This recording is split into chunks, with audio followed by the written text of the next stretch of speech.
명의와 함께하는 휴앤락. 오늘의 주제는 부인암입니다. 오늘 이 자리에 고신대 보건병원 산부인과 이태화 교수님 나오셨습니다. 교수님 반갑습니다. 네, 반갑습니다. 고신대 산부인과 이태화입니다. 반갑습니다. 오늘 촬영은 부산 진구 양정동에 있는 부산여자대학교 다도관에서 진행을 하겠습니다. 다도관에서는 다도를 체험할 수 있고 애절 교육도 진행을 하고 있다고 합니다. 다도관에서 부인암 토크를 시작해 보도록 하겠습니다. 부인암이라고 하면은 여성 생식기에 이제 주로 생기는 암을 말하는데요. 맞습니다. 자궁경부암, 자궁내막암, 그다음에 난수암, 예, 예. 뭐 이런 것들을 이제 주로 이야기를 하는 것이고, 최근 이 부인암 그 트렌드가 이제 자궁경부암은 좀 더 주는 좀 추세고, 예, 예, 맞습니다. 내막암이나 좀 난수암 같은 경우는 늘어나는 추세고, 조금 더 늘어난 네, 추세더라고요. 맞습니다. 하고 또 이제 발병 예, 나이가 예. 연령대가 좀 많이 내려지고, 이런 추세에 대한 좀 설명을 좀 한다겠네요. 자궁경부암의 예방 접종이 많이 퍼지면서 아주 이제 진행성 자궁경부암의 수치는 많이 줄고 있습니다. 하지만은 그 젊은 여성분에서 생기는 상피내암이라든지 뭐 고등급 병변원 같은 것들은 오히려 더 많이 늘어나는 추세입니다.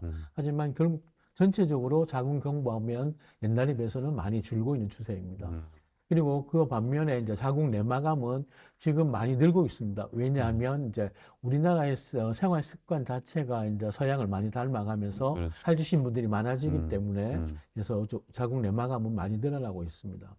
그리고 난소암은 뭐 이렇게 그렇게 숫자가 급격하게 늘었다 이런 건 아닌데 그 발병 연령이 예, 조금 어려지고 조금 더 젊어지는 추세에 있다고 보시면 되겠습니다.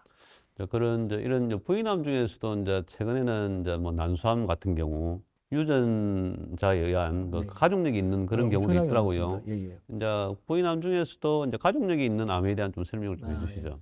사실은 이제 그 부인암 중에서 가족력을 따져야 될 것은 난소암밖에 없습니다. 그리고 만약에 또 여성암에서는 유방암도 가족력이 상당히 많고 전체적으로 암을 봤을 때는 대장암 이런 것도 사실은 가족력이 있는 암들입니다. 그렇죠. 가족력을 제일 많이 생각해야 될 부분들은 난소암에서 가장 많이 이제 가족력이 있다고 보시면 되겠습니다. 2013년도에 이제 헐리우드 배우 이제 안젤리나 졸리가 유전자 검사를 통해서 이제 브라카 예, 이제 이게 이제 나오는 바람에 네네. 저 유방과 난소를 절제하지 네. 않았습니까? 그래서 이제 뭐 세계적으로 좀 이슈가 좀 됐었는데, 네. 그러면은 이제 여성들 중에서 이제 유전자 검사에서 이런 브라카, 예, 예. 이 BRCA 브라카 유전자가 나왔다. 예, 예. 나왔을 경우 그러면은 이 경우에 그럼 나도 그럼 절제를 해야 되나? 아, 예, 예. 내지는 아니면 그냥 뭐 좀 주기적으로 관찰하면서 뭐 예. 지켜봐야 되는지 예, 예. 여기에 대해 좀 궁금해하실 것 같은데. 예, 맞습니다.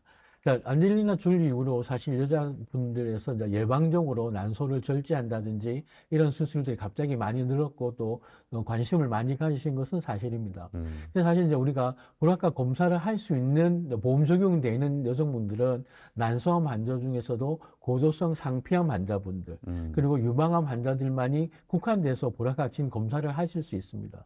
그래서 브라카 진을 검사하는 일단 범위가 한정돼 있고 그래서 만약에 내가 예를 들어서 난소암에 걸렸는데 고도 상피성 난소암이 나와서 브라카 진 검사를 했는데 내가 양성이 나왔다.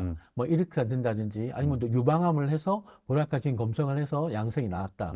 이랬을 경우에 이제 그런 분들이 예방적 난소 절제술이라든지 뭐 그런 것에 해당된 사항이 되겠습니다. 네. 그래서 먼저 그 유방암 환자분 중에서 브라카 진이 나오신 분들 중에서 또 많이 진행성 되고 치료했는데 별 효과가 없고 이럴 때을 경우에 또 표적 치료 항암제라든지 이런 거를 쓰기 위해서는 난소를 제거하는 것이 훨씬 더 효과적이고 또 항암에 잘 됐기 때문에 그런 분들은 많이 하고 있습니다. 네. 근데 대부분의 이제 유방암 환자들 중에서도 브라카 진이 나온 환자들이 모두 다 예방적 난소 절제 수술을 하는 것은 아니고 그분들은 이제 추적 관찰을 남들보다 1년에 한 2번 정도 CT라든지 아니면 초음파를 통해서 난소의 변화를 체크해 가면서 보시는 분들이 많습니다.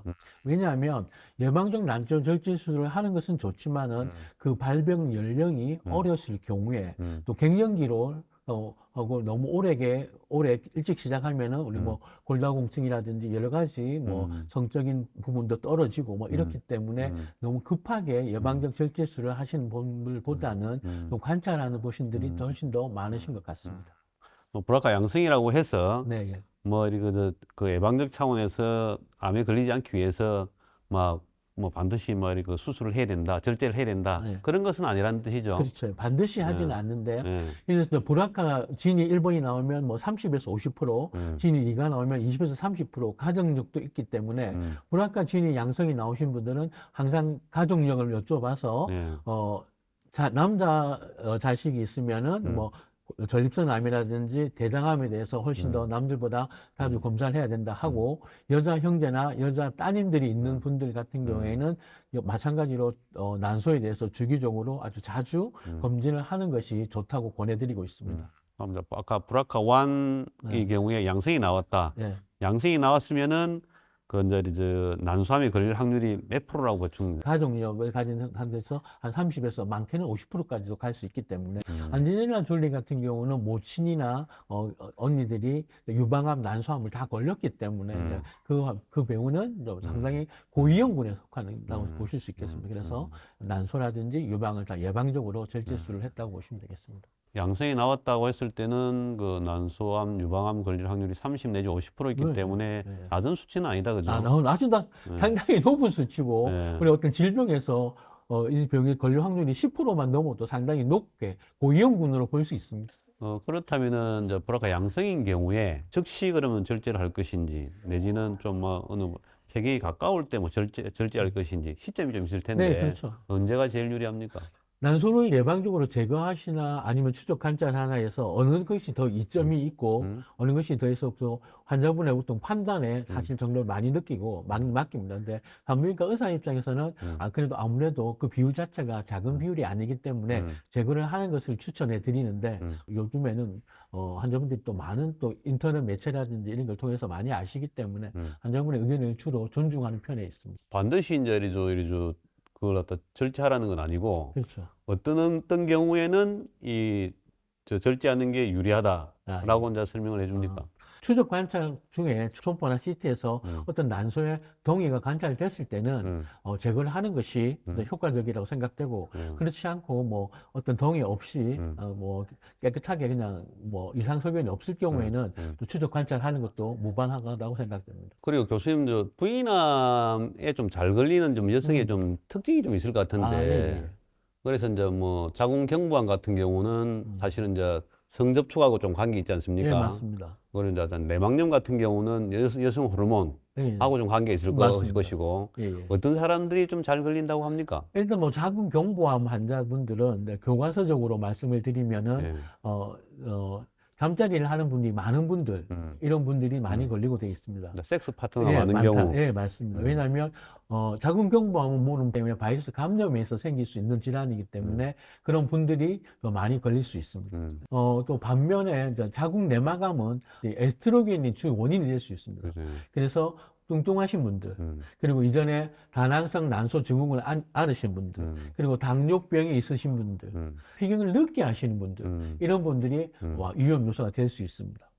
그리고 이제 난소암을 어떤 분들이 잘 걸리냐고 물으시면, 난소가 계속 쉬지 않고 배란을 하는 것이 위험 요소일 수 있습니다. 그렇죠. 그래서 출산을 하지 않으신 분들, 수유를 하지 않으신 분들, 그리고 마찬가지로 생리를 늦게까지 하시는 분들, 이런 분들이 난소암에 잘 걸릴 수 있고, 그것보다 더욱더 중요한 것은 난소암은 가족력이기 때문에 내 가족 중에 누가 난소암이 있다. 예를 들면 고모라든지 뭐 이모, 뭐 엄마 이런 분들이 계시면은 당연히 자기 쪽으로 생각해야 되는데, 고모분들은 좀 멀지만 이모라든지 엄마는 항상 그런 분들이 뭐 너네 여자 형제들이 만약에 난소암이 있다면은 항상 조심하시고, 그런 분들이 아주 고위험군에 속할 수 있겠습니다. 예. 예, 예.